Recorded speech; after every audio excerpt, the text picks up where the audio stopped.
One thing, to bring it maybe a little closer to our circumstances in this country, it seemed to me that despite the overarching thesis, there was a pretty clear difference between the kinds of situations you've mostly just been describing, which go from juntas, military takeovers, on-the-street violence, security zones, black helicopters, private police forces, to relative stability on the one hand. And on the other hand, cities in countries that are liberal democracies, allegedly or otherwise, where there are large populations of immigrants in the banlieue of Paris, or the German Gastarbeiter districts, or Thorncliffe Park, which is one of your examples here in Toronto. So those pose a different set of problems, it seems to me, mostly under the very vexed term of integration. Mm-hmm. And the kinds of things we've seen recently with the French decision to ban the full burqa on the street. This becomes a kind of flashpoint issue for the question of what happens when you get these population transfers to allegedly liberal cities. Will they stay liberal? Is that possible? Is integration going to mean that there's repression? And a subsidiary question is Canada as good at this as we think we are? I'll start with a subsidiary question. Right. But yes, I don't think we're going to have juntas or black helicopters, but we could have Rob Ford. That was my last question. You jumped ahead. If not Rob Ford, then who?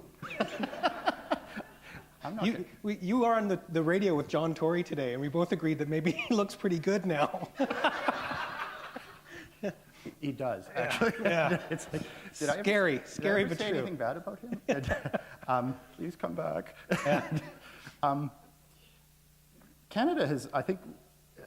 Canada prides itself, of course, in having ethnic neighborhoods, if I can use the term, that have succeeded greatly.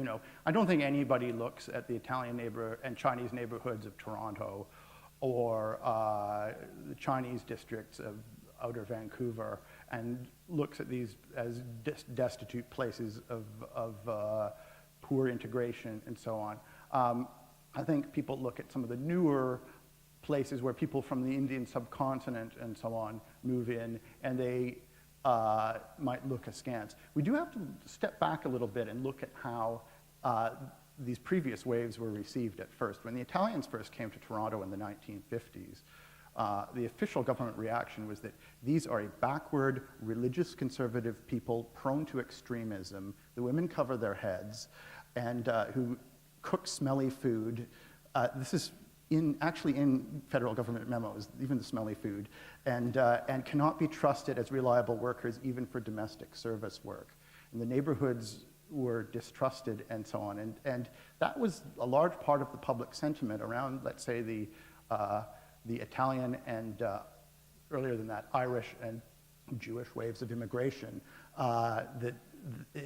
A lot of the rhetoric sounded very similar to what we're seeing now in Scarborough and so on around people, particularly Muslim people from the subcontinent. So it's easy to say, okay, this is part of the circuit of what happens when people arrive. It'll work out all right after the second generation comes in. And in a way it will, of course. I mean, second and third generations do learn English and become part of society and so on. But I think we also need to acknowledge that Canada kind of got lucky when it came to neighborhoods, in that our cities, particularly Toronto, had a lot of the factors already in place. We had a large well of unpopular and undesirable housing stock in the center of the city, which was the Victorian row house, which we often forget that in the 50s and 60s and even early 70s, the Victorian row house was an extremely undesirable form of housing for middle-class Anglo-Saxon people like me. It wasn't done. You wanted to live in a high-rise somewhere. So it was the Portuguese and the Italians and the Chinese who moved into this stock. And they did this complex circuit of things where you use investments in property to start a shop, use that to send money back to the originating economies of the village. And I should say, Toronto, if looked at as an economic black box, could be seen as a device that mainly sends huge funnels of money to the villages of the developing world. probably hundreds of millions a year through remittances. If you ask anyone who works at Western Union, certainly Canada sends more foreign aid to the villages of the developing world through these remittances from Scarborough and Mississauga and so on than it gives in foreign aid by a factor of probably 10 or 15 or 20 or something like that. This has always happened. If you go to any Italian village, you find these lavish houses which were built in the 50s and 60s by the money coming from Italians in Toronto and so on. So we had these places where you could do that. You could start a shop. It's very easy to turn a Toronto Victorian house into a place with a little store in the front or a little workshop factory in the back or something like that. It's easy to use the rise in those property values to send your kids to university and so on. And it's easy to find a job because you're within the area. The factors all become very different when you get somewhere like Malton, a high-rise neighborhood that was not built for people coming in. It was built for the middle class moving out, as were these banlieue outskirts of Paris. The assumption by planners was that these would be places where people who'd made it out of the factory and were clerks. Everyone was a clerk in the 50s and 60s, and there are no more clerks, but they were clerks then, and they would all be moving out to these high-rises. They would have a car, go to the shopping mall. You wanted very rigid zoning. You wanted to have residential quarters, big patch of grass, another residential quarter, big patch of grass, shopping quarter, big patch of grass, maybe light industry in a whole bunch of one-story buildings.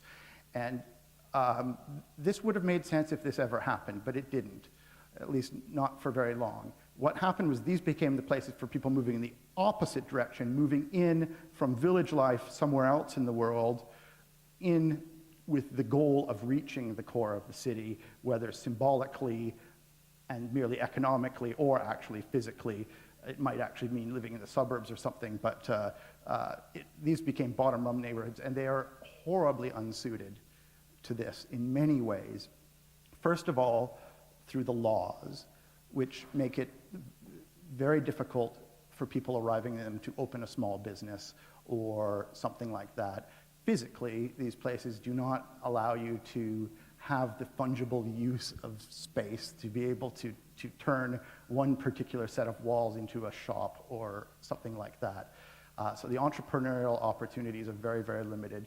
The transportation links to workplaces are also extremely limited, which can make family life extremely difficult. If you have to take a bus for 3 hours to get to your crappy job that doesn't provide you enough money to pay for childcare, then you're going to have family crises because your older kids are going to be hanging around in this cement area between the apartment blocks, which has no useful purpose other than to hang around and be threatening.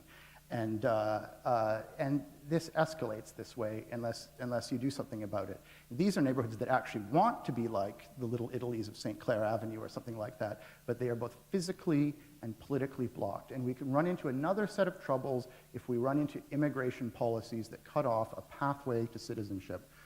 People who are very opposed to immigration usually point to Germany, where the 2 million Turks who came in as guest workers in the 1960s became a seething underclass of distrusted and seemingly criminal people.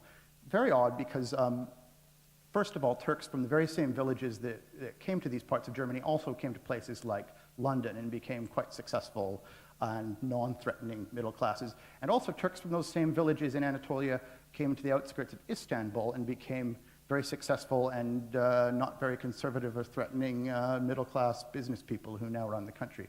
So you can discount factors of origin, but you have to look at that Germany made it impossible for them to get citizenship until about 2000, for a period of about 40 years. And what happened was that people continued to live there, continued to be doing whatever economic things were necessarily to be alive, but they were not legal in any way. As a result, they couldn't start small businesses. They didn't bother to buy the houses and raise the property values because you're not a citizen.